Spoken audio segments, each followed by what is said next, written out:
"Come, Darcy," said he. "I must have you dance. I hate to see you standing about by yourself in this stupid manner. You had much better dance." "I certainly shall not. You know how I detest it, unless I am particularly acquainted with my partner.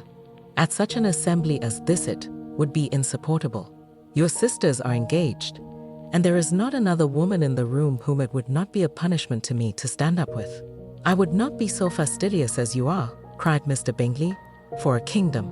Upon my honor, I never met with so many pleasant girls in my life as I have this evening, and there are several of them you see uncommonly pretty." "You are dancing with the only handsome girl in the room," said Mr. Darcy, looking at the eldest Miss Bennet. "Oh, she is the most beautiful creature I ever beheld. But there is one of her sisters sitting down just behind you, who is very pretty, and I dare say very agreeable. Do let me ask my partner to introduce you." "Which do you mean?"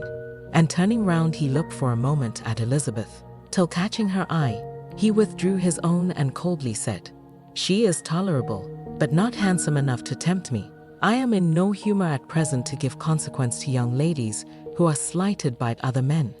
You had better return to your partner and enjoy her smiles, for you are wasting your time with me."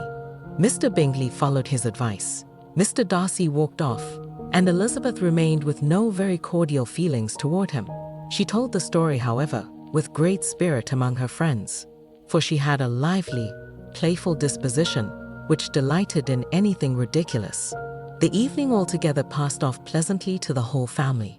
Mrs. Bennet had seen her eldest daughter much admired by the Netherfield party. Mr. Bingley had danced with her twice, and she had been distinguished by his sisters. Jane was as much gratified by this as her mother could be, though in a quieter way. Elizabeth felt Jane's pleasure. Mary had heard herself mentioned to Miss Bingley as the most accomplished girl in the neighborhood, and Catherine and Lydia had been fortunate enough never to be without partners, which was all that they had yet learned to care for at a ball. They returned, therefore, in good spirits to Longbourn, the village where they lived, and of which they were the principal inhabitants. They found Mr. Bennet still up. With a book he was regardless of time, and on the present occasion he had a good deal of curiosity as to the events of an evening which had raised such splendid expectations. He had rather hoped that his wife's views on the stranger would be disappointed, but he soon found out that he had a different story to hear.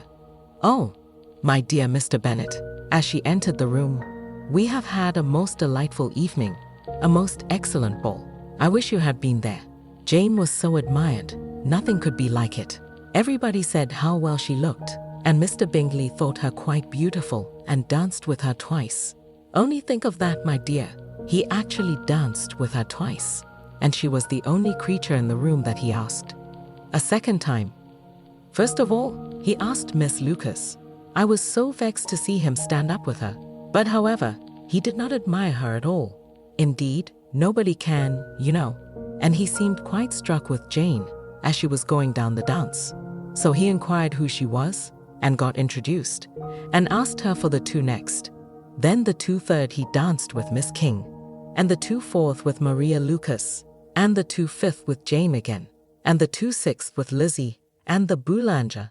If he had had any compassion for me, cried her husband impatiently, he would not have danced half so much. For God's sake, say no more of his partners. Oh, that he had sprained his ankle in the first place. Oh, my dear, I am quite delighted with him.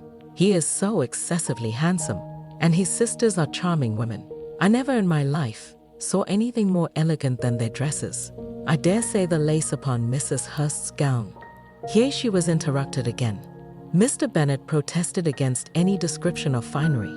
She was therefore obliged to seek another branch of the subject, and related, with much bitterness of spirit and some exaggeration, the shocking rudeness of Mr. Darcy. "But I can assure you," she added, "that Lizzie does not lose much by not suiting his fancy, for he is a most disagreeable, horrid man, not at all worth pleasing. So high and so conceited that there was no enduring him. He walked here, and he walked there, fancying himself so very great, not handsome enough to dance with. I wish you had been there, my dear, to have given him one of your set-downs. I quite detest the man."